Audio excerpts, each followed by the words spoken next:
जमियत उलमा पाकिस्तान पारां सिंधु दरिया ते 6 नवां तकरारी केनाल ॾियण ख़िलाफ़ भरपूर एहतजाज कयो वियो। जेयूआ जे सॾ ते गुड्डू बैराज, सखर बैराज, लाड़काणो खैरपुर पुल, दादू मोरो पुल, काज़ी अहमद आमरी पुल, जामशोरो पुल ऐं दूला दरिया खान पुल ते धरना हणी सिंधु दरिया ते केनाल अॾण वारी रिथा रद्द करण जो मुतालबो कयो वियो। धरननि खे ख़िताब कंदे मौलाना राशिद महमूद सुमरे चयो त सिंधु दरिया ते कंहिं बि धाड़े खे बर्दाश्त न कंदासीं। सिंधु दरिया सिंध वासियुनि जी मईशत में करंगे जे हॾीअ वारी हैसियत रखे थो। सिंधु दरिया ते केनाल कंहिं बि सूरत में बर्दाश्त न कया वेंदा। अलामा डॉक्टर राशिद महमूद सुमरो जो त सूबनि खे कमज़ोर करे वफ़ाक़ कीअं मज़बूत थी सघे थो। 91 अकार्ड तहत जेको पाणी मिलणो आहे उन खां बि 55% घटि मिली रहियो आहे त पोइ चुलिस्तान केनाल लाइ पाणी किथां आणींदा।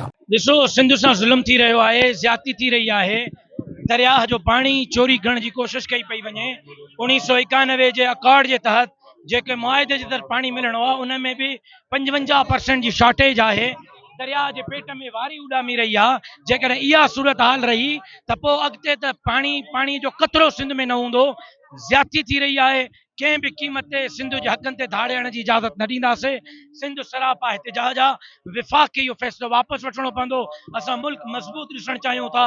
मुल्क जी मज़बूती सूबनि जी मज़बूतीअ में आहे। सूबा कमज़ोर, मुल्क कमज़ोर थींदो। न सूबा कमज़ोर करणु ॾींदासीं, न मुल्क कमज़ोर करणु ॾींदासीं। हुन चयो त हुकुमरान चवनि था त फ्लड जे पाणीअ मां आबादकारी कंदासीं। तव्हां सिंध वारा ॿुधायो त गुज़िरियल 15 सालनि खां ॿोॾाई आहे। वरी कॾहिं चवनि था त बरसातुनि जे पाणीअ ते आबादकारी कंदासीं। ॿुधायो त सिंध में केतिरियूं बरसातियूं थी रहियूं आहिनि। ही सिंध जो पाणी चोरी करणु चाहिनि था। मौलाना राशिद महमूद सुमरो चयो त सिंधु दरिया ते केनाल कंहिं बि सूरत में बर्दाश्त न कया वेंदा। हुन चयो त सिंध उहो वाहिद सूबो आहे जंहिं असेंबली में पाकिस्तान जे हक़ में करारदाद पेश कई ऐं पाकिस्तान ईंदड़नि लाइ पंहिंजे दिलि जा दरवाज़ा खोलिया। राशिद महमूद सुमरो चयो त मुल्क खे 70% रेवेन्यू सिंध मां मिले थो, पर सिंध खे यतीम खानो समझी सिंध जूं नौकरियूं दरिया वसीला लुटिया पिया वञनि। जमियत उलमा इस्लाम जे मरकज़ी अॻवान मौलाना राशिद महमूद सुमरो चयो त असांजी जमायत सिंध जे 7 बैराजनि मथां ठहियल पुलनि ते सिंधु दरिया ते लॻल धाड़े ख़िलाफ़ सरापा एहतिजाज आहे। पंजाब हुकूमत पंहिंजो कयल फ़ैसिलो वापसि वठे। ॿी सूरत में सिंध पंजाब बॉर्डर खे बंदि कयो वेंदो। सिंधु दरिया जी आख़िरी पुल दूला दरिया खान पुल ते बि जेयूआई जे सॾ ते तकरारी केनालनि ख़िलाफ़ धरणो हणी केनालनि जी अदावत खे रद्द कयो वियो। एहतिजाज जी अॻवानी जेयूआई जे मरकज़ी सालार इंजीनियर अब्दुर्रज़ाक आबिद लाखो, सूबाई नायब सदर मौलाना अलहदाद, सूबाई नाज़िम हाजी अब्दुल मालिक टालपुर ऐं सूबाई अॻवान मौलाना फतेह मोहम्मद महेसर ऐं ॿियनि कई। लाड़काणो खैरपुर पुल वटि जेयूआई अॻवान मौलाना नासिर महमूद सुमरो, मोहब्बत खोड़ो समेत ॿियनि जी अॻवानी में धरणो हयो वियो। उन मौक़े ते जेयूआई सिंध जे अमीर मौलाना अब्दुल कयूम हालेजवी, मुफ्ती सऊद अफज़ल हालेजवी ऐं ॿियनि चयो त आलमी शरई तारीख़ी फ़ैसिलनि तहत दरिया जी पुछड़ी सिंध आहे। उन करे पंजाब सिंधुअ ते केनाल,